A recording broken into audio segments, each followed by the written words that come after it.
Се поголем број граѓани кои се корисници на електронска пошта се жртви на така наречениот фишинг или измама со добивање пораки со лажни понуди. Операторот T-Home излезе со известување дека веќе е регистриран зачестен прием на пораки преку кои се нуди сомнителна финансиски поволна услуга или стока, или пак се бараат лични податоци заради злоупотреба и оштетување на корисниците. Се работи за облик на измама преку кој испраќачот се обидува од корисниците да добие доверливи лични податоци, како што се лозинки, пин-кодови и слично. Во пораките, тие најчесто се повикуваат на лажни веб страници, кои според изгледот целосно одговараат на веб страниците на легитимните компании.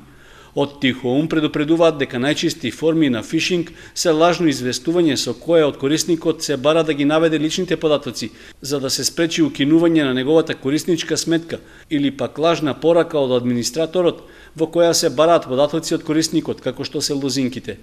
Исто така, фишинг е и добивањето пораки со кои се известуваат корисниците дека добиле лотарија и дека на испраќачот на пораката му се потребни нивните лични податоци за да можат да ја подигнат наградата.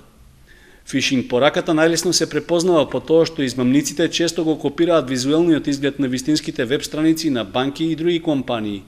Во последно време лажните пораки во целост се идентични со оригиналите, меѓутоа постојат одредени детали кои ја откриваат измамата, како што се правописни и граматички грешки, лажни линкови и пораки, барањето лични податоци или пак барањето да се инсталира програма за која се тврди дека ќе го поправи пронајдениот сигурносен пропуст. Затоа корисниците на електронска пошта не треба да одговараат на пораките во кои се бараат лични податоци од нив, како и да користат сложени лозинки што често ќе ги менуваат, се вели во предупредувањето од T-Home.